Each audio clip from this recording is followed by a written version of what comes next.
À 1912. Et ça ne date pas d'hier. Voilà, elle le dit doucement, Justine, parce qu'elle a mal à la tête. À Neuville-en-Ferraille. Ville que nous connaissons fort bien, parce qu'elle est moi-même, parce que un écumeau, les mêmes lieux de perdition dans le coin. Il y a longtemps. La Bicoque, par exemple, au Mont-d'Aluin, sur la route de Neuville, c'est du temps où on avait des problèmes capillaires. À cette heure, on s'en fout. Voilà. Bref, on est en 1912. Un certain Henri Verquin décide d'ouvrir une boulangerie.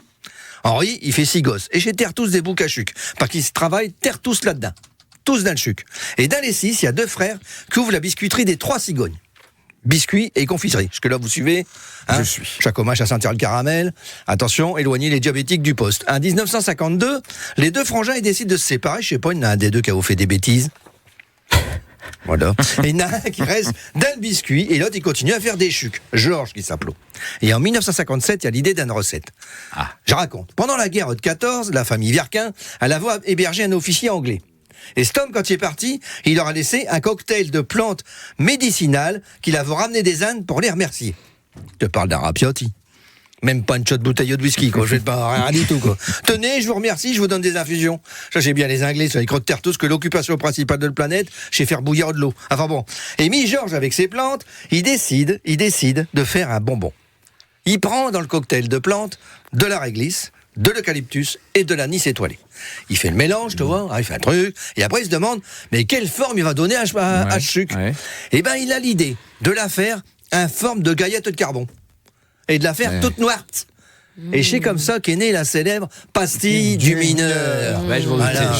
Je le voyais venir. Oui, pour ceux qui connaissent, ils savent que ça arrache sa mère, la pastille du mineur. C'est un truc clangalqué.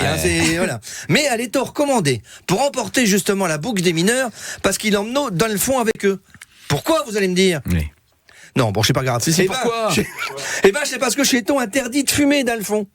C'est un peu de gaz dans le bazar. Et la pastille du mineur, comme elle est forte comme ça, ça les aider à pas être en manque de cigarettes. Et pas de foutre des coups de pelle dans la gamelle de tout ce qui bouge. Voilà. Mais c'est vrai que c'est fort. Mais pour ceux qui aiment bien chucher de la réglisse, c'est l'idéal. Voilà. Du coup, j'ai une question. Est-ce que la pastille du mineur, elle donnait bonne mine ? Bah oui. C'est une bonne question. Je sais pas si on en trouve encore les pastilles. Si, ça existe encore. Où ça ? Ah bah dans les magasins. Dans ta quoi ?